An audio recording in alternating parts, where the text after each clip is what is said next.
하나님 앞에서 복 있는 사람이 어떤 사람일까요? 우리 성경에 보면 누가 복 있는 사람인가에 대해서 말씀을 합니다. 구약 성경 시편 32편 1절에 보면 허물의 사함을 받고 자신의 죄가 가려진 사람은 복이 있다고 했습니다. 또 시편 33편 12절에 보면 여호와를 자기의 하나님으로 삼은 나라, 하나님의 기업으로 선택된 백성은 복이 있다 그랬습니다. 그리고 시편 146편 5절에 보면 야곱의 하나님을 자기의 도움으로 삼으며 여호와 자기 하나님께 자기의 소망을 두는 사람은 복이 있다 그랬습니다. 구약 성경에 보면 하나님과 관계를 확실하게 갖고 사는 사람이야말로 복이 있다고 말씀합니다. 그리고 신약 성경 마태복음 5장 3절부터 10절까지 보면 예수님께서 심령이 가난한 사람은 복이 있고 애통하는 사람은 복이 있고 온유한 사람은 복이 있고 의에 줄이고 목마른 사람은 복이 있고 긍휼히 여기는 사람은 복이 있고 마음이 청결한 사람은 복이 있고 화평하게 하는 사람은 복이 있고 의를 위해서 박해를 받는 사람은 복이 있다고 말씀하셨습니다. 그러면 이 복 있는 사람은 어떤 삶을 살아야 하겠습니까?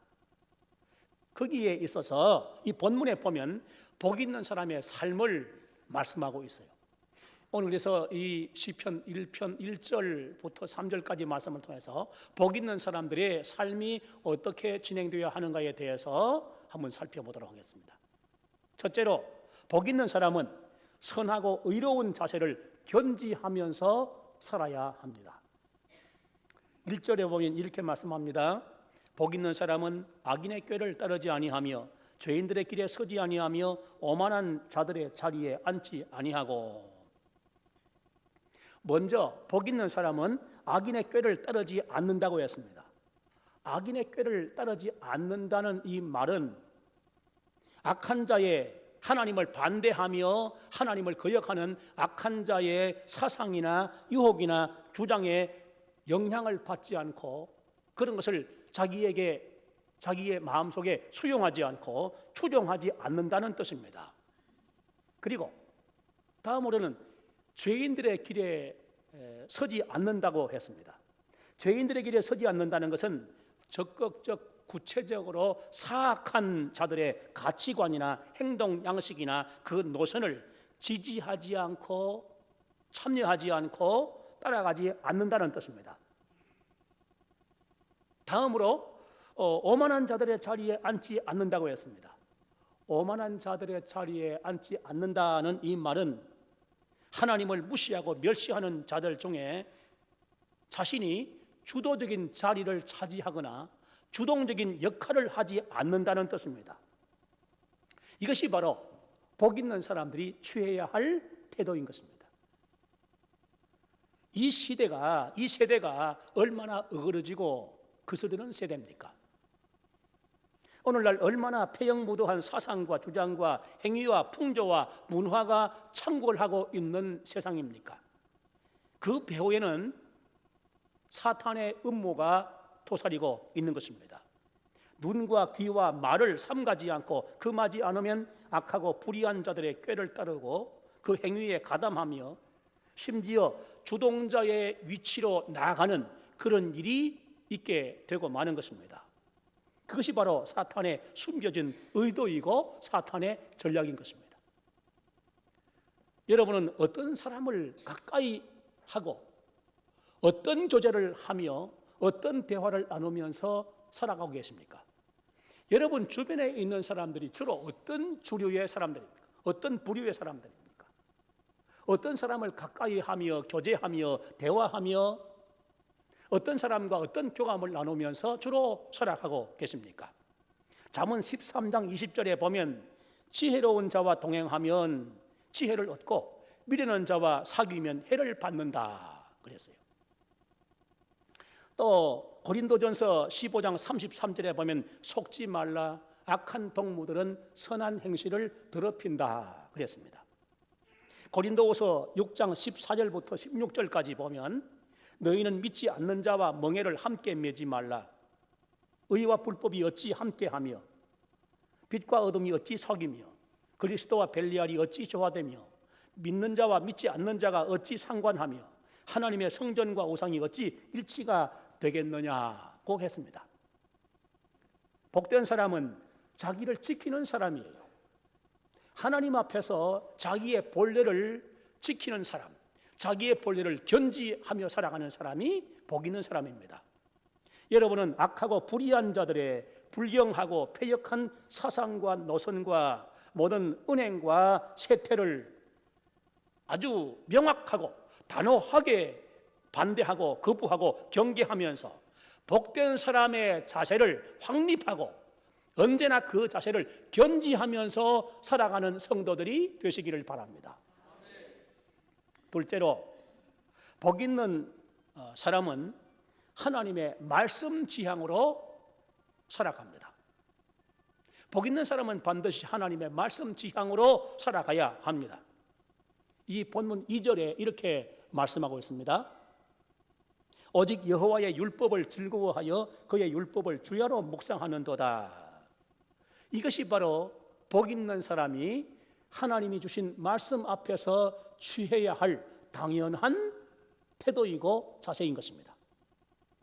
오직 여호와의 율법이라고 그랬어요. 오직 여호와의 율법.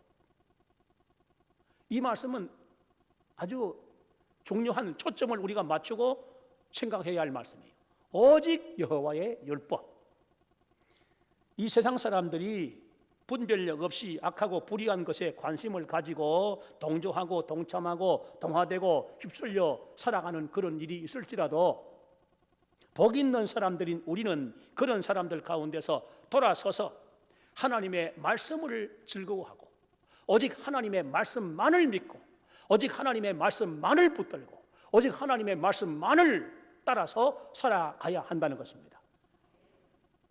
여호와의 율법을 즐거워하여 그 율법을 주야로 묵상한다 했는데 하나님의 법 만고 불변의 절대 진리인 이 하나님의 말씀에 마음이 이끌려서 적극적으로 전폭적으로 그 말씀을 액면 그대로 다 자기의 인격으로 수용을 하고 항상 마음속에 간직하고 되새김하면서 그 말씀의 깊은 곳에 있는 심오한 은혜와 진리를 음미하고 기뻐하며 살아가는 그것이 바로 복 있는 사람의 진정한 생활이어야 한다는 것입니다.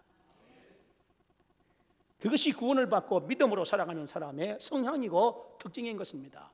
여러분, 나무를 심어 놓으면 나무의 뿌리는 땅속으로 자꾸 뻗어 내려가는 성향이 있어요. 땅 위에 드러나 있는 그 부분은 계속 태양이 있는 하늘을 향하여 뻗어가는 성향을 가지고 있습니다. 그 성향은 막을 수가 없어요. 계속 땅속으로 뿌리는 뻗어가고 줄기는 계속해서 태양을 향해서 하늘로 공중으로 뻗어 올라가는 것입니다.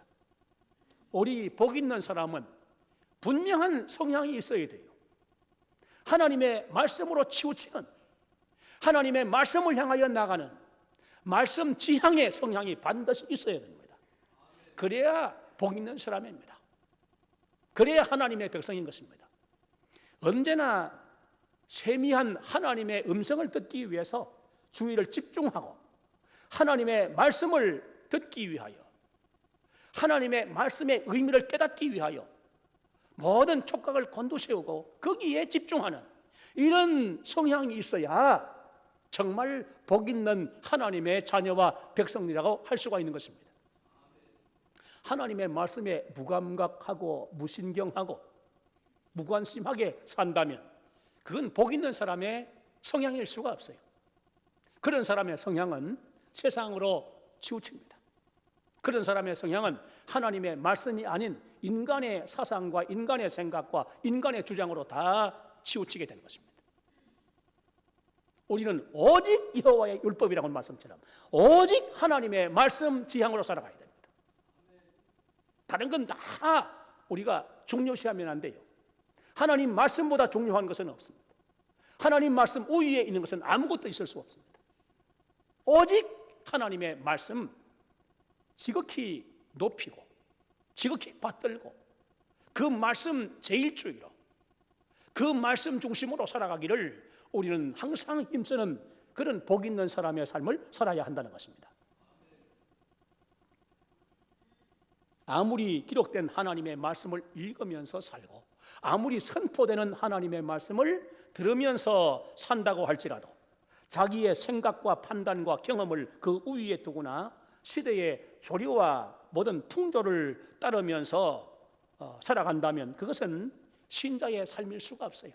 복된 사람이라고 할 수가 없는 것입니다. 그 삶은 하나님의 말씀 우위에 두는 것은 무엇이든지 다 우상입니다. 우상의 개념이 그것입니다. 하나님 말씀보다 더 중요한 것, 더 옳은 것, 더 확실한 것, 더 귀한 것이 있다고 한다면 그것이 바로 우상이에요. 자기 생각이 하나님의 말씀에 우위에 있다면 자기 자신이 우상이고, 세상의 어떤 사람의 주장이나 또 이 세상의 어떤 논리를 하나님의 말씀 우위에 둔다면 그 자체가 바로 우상이 되어지는 것입니다. 이스라엘 사람들이 우상 숭배를 많이 했죠. 우상 숭배하다가 북왕국 망하고 남왕국 망했습니다. 그들이 망한 근본적인 원인은 바로 우상 숭배 그거에 있었어요. 그들은 물론 눈에 보이는 우상을 가지고 있었습니다. 그러나 눈에 보이든 보이지 않든 우상이 무엇이냐 하면 하나님의 자리에다가 다른 것을 놓는 것이 우상입니다. 하나님의 말씀이 아닌 다른 것을 하나님의 말씀의 위치에다가 올려놓는 것이 바로 우상입니다. 우리가 어떤 눈에 보이는 우상을 가지고 살지는 않는다 할지라도 우리의 관념 속에, 우리의 사상 속에, 우리의 생활 속에 하나님과 하나님의 말씀보다 더 중시하고 더 추구하고 더 미련을 가지고 살아가는 일이 있다면 그 모든 대상은 전부 다 하나님 앞에 우상이 되어지는 것입니다. 여러분은 오직 하나님의 말씀에 대하여서만 아멘하시고 우리 하나님의 말씀에 잘못된 것이라고 하는 것은 무엇이든지 버리며 우리 하나님의 말씀에 옳다고 하는 것은 무엇이든지 그대로 지키는 삶을 살아가는 성도들이 되시기를 바랍니다. 하나님의 말씀을 마음에 두고 거기에 이끌려 살아가는 그것이 참 복된 일인데, 하나님의 말씀을 마음에 두고 살아가는 사람은 복된 원천과 그 복된 실체를 품고 살아가는 사람이에요. 그런 사람은 죄를 이기고 역경을 이기고 세상을 이깁니다. 그런 사람은 성령의 위로와 능력과 확신을 가지고 승리의 삶을 살아갑니다. 여러분은 시편 119편 103절에 주의 말씀의 맛이 내게 어찌 그리 단지요 내 입에 꿀보다 더하니이다 하는 이 말씀을 자신의 고백으로 삼으시고, 시편 119편 105절에 주의 말씀은 내 발의 등이요 내 길의 빛이니이다 하는 이 말씀대로 하나님의 말씀을 앞세우고 말씀 지향의 삶을 살아가는 모든 성도들이 되시기를 바랍니다. 셋째로, 복 있는 사람은 시냇가에 심은 나무와 같이 살아야 합니다. 본문 3절에 이런 말씀이 있습니다. 그는 시냇가에 심은 나무가 철을 따라 열매를 맺으며 그 잎사귀가 마르지 아니함 같으니 그가 하는 모든 일이 다 형통하리로다. 여기에 시냇가라고 하는 말씀이 나오죠. 이 시내가 어떤 시내이냐? 자연 시내이냐 아니면 인공 시내이냐? 여기에서 말씀하고 있는 시내는 물을 대기 위해서 파놓은 관계 수로를 의미합니다. 저절로 자연적으로 생겨서 흘러가는 그런 물이 아닙니다. 그런 냇물이 아닙니다.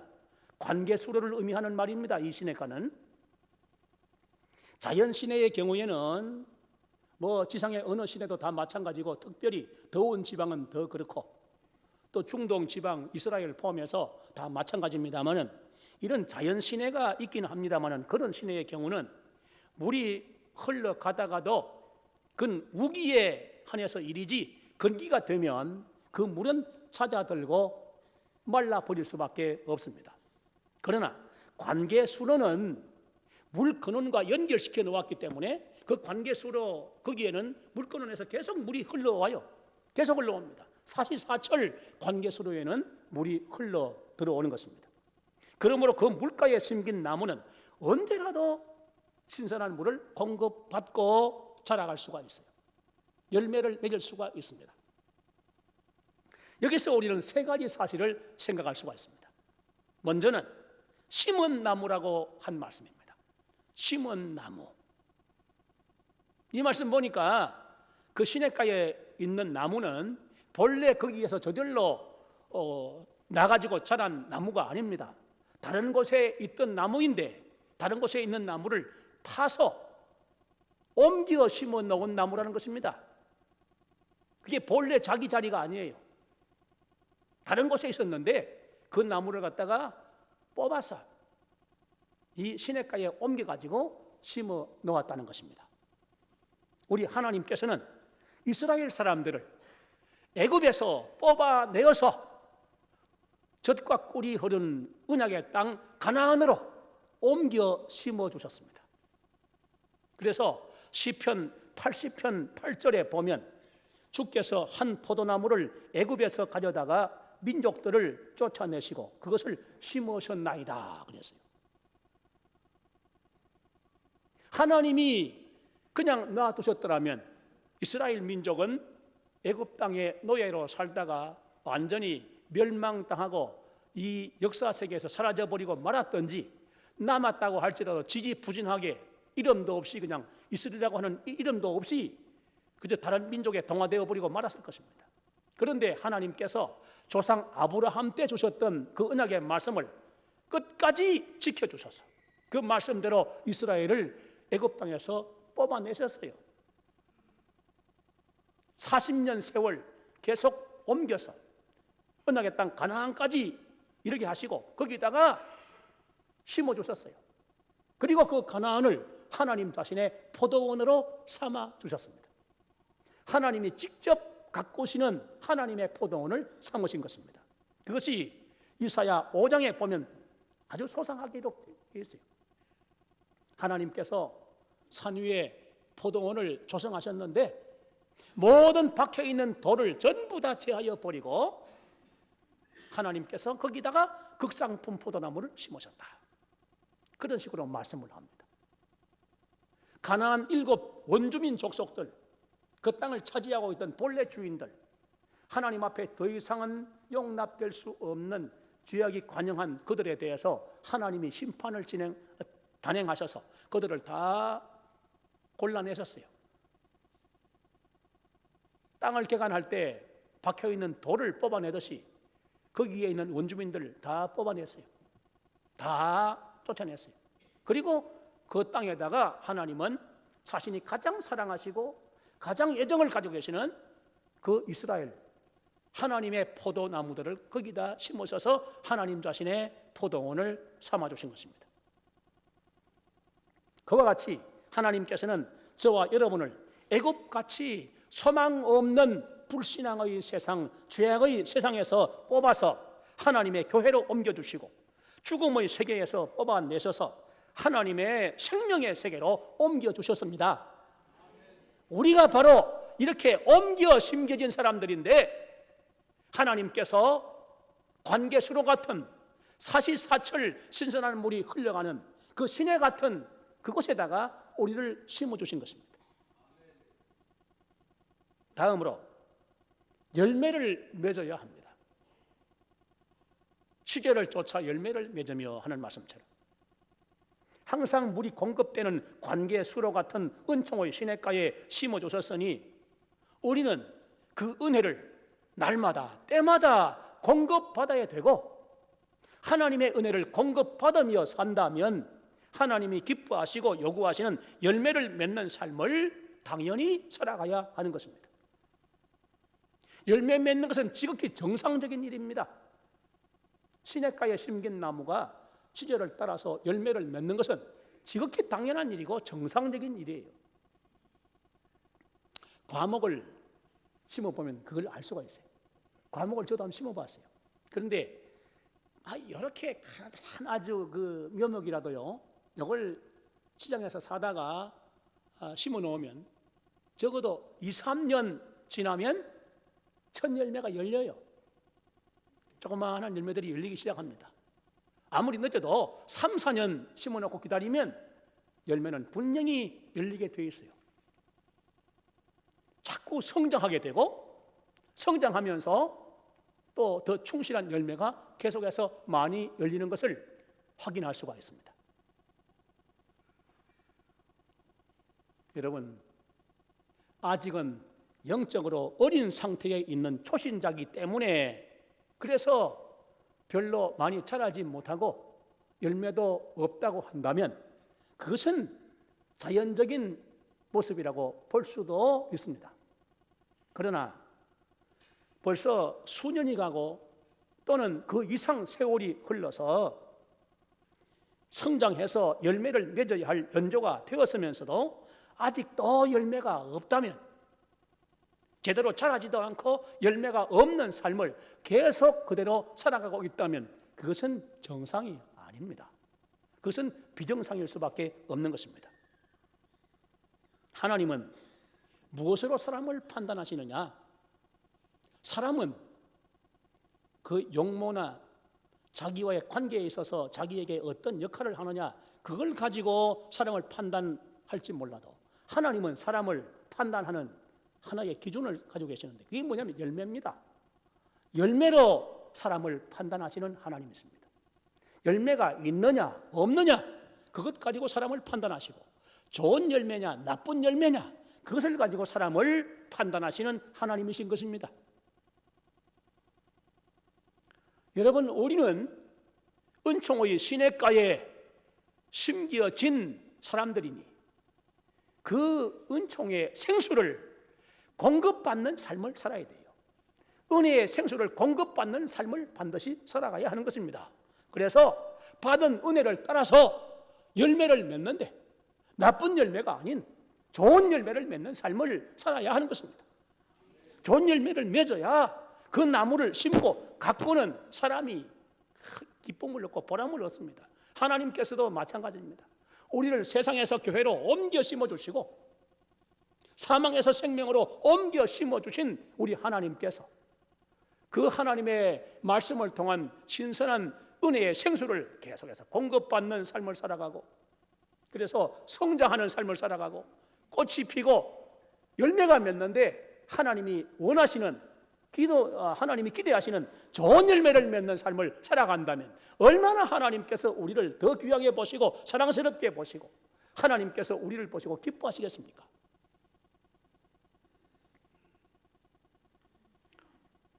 여러분, 하나님이 베푸시는 은혜가 부족하십니까? 그런 것이 아니지 않습니까? 하나님의 은혜는 언제나 누구에게나 과분한 은혜입니다. 내 정도에 지나는 그런 격외의 은혜입니다. 하나님의 은혜 결단코 부족하지 않습니다. 하나님께 물어본다면 하나님 저에게 은혜를 주시는 겁니까? 만 원을 주시는 겁니까? 하나님이 대답하실 겁니다. 네 정도 이상으로 내가 너에게 은혜를 주고 있다 그러실 겁니다.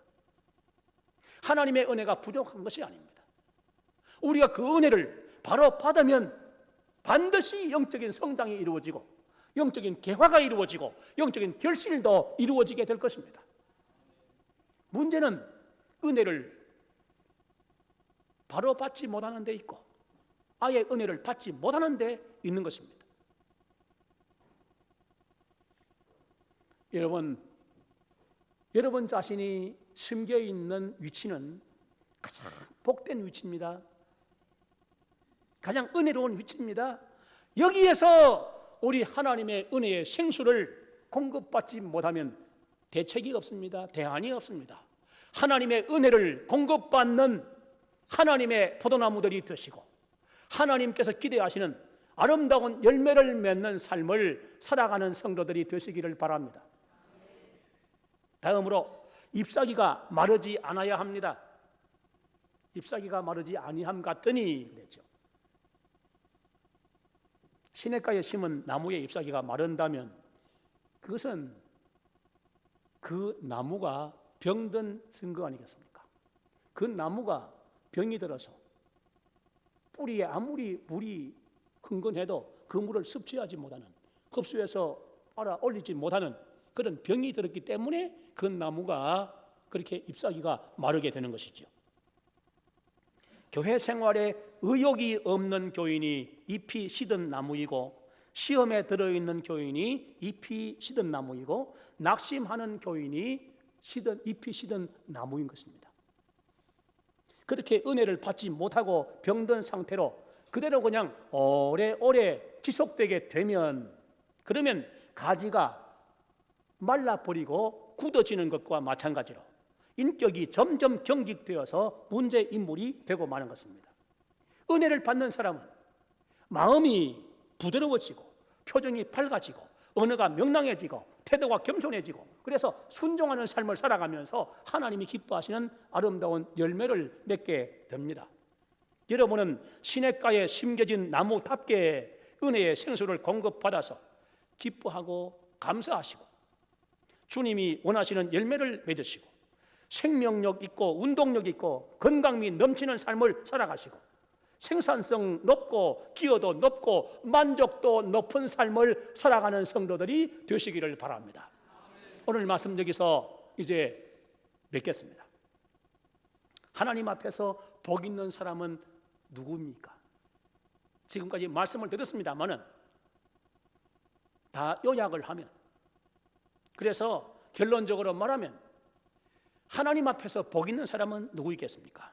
하나님께 선택을 받고 예수님께 구속을 받고 성령님께 감화를 받고 영적으로 거듭나서 살아가는 사람이야말로 복 있는 사람 아니겠습니까? 하늘나라 영생의 명부 생명책에 이름을 두고 하나님을 아버지로 믿으며 예수님을 구주로 믿으며 성령님을 보혜사로 믿고 살아가는 사람이 복 있는 사람 아니겠습니까? 누가 그런 사람입니까? 우리가 바로 그런 사람 아니겠습니까? 구원받은 사람으로서 주의 날을 지켜서 예배를 드리며 말씀의 은혜를 받으며 신자의 의무와 도리를 다하며 살아가는 사람이야말로 복이 있는 사람입니다. 온유하고 겸손하게 섬기고 순종하며 열매 맺는 삶을 살아가는 사람이 참으로 하나님 앞에서 복 있는 사람입니다. 기뻐하고 감사하며 하나님께 영광을 돌리는 삶을 살아가는 사람이 복 있는 사람인 것입니다. 성도 여러분, 영적인 신분상으로만 복 있는 사람이 되지는 맙시다.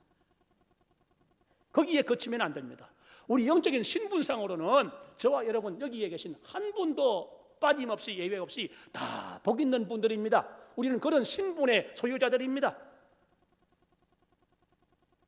우리 다 복 있는 사람이라고 하는 그런 타이틀을 가진 그런 이름표를 붙인 사람들이에요. 우리 모두 복 있는 사람이에요. 그러나 신분상으로만 명분상으로만 복 있는 사람이 아니라 실제로 복 있는 사람으로서 복 있는 사람의 삶을 살아가는, 그래서 하나님의 은혜를 공급받고 하나님이 기뻐하시는 열매를 맺으며 그 잎사귀가 시들지 아니하는 싱싱한 푸르름으로 건강미가 넘치게 생산성 있는 삶을 살아가는 그런 성도들이 되시기를 주 예수 그리스도의 이름으로 축원합니다. 우리 함께 기도하십시다.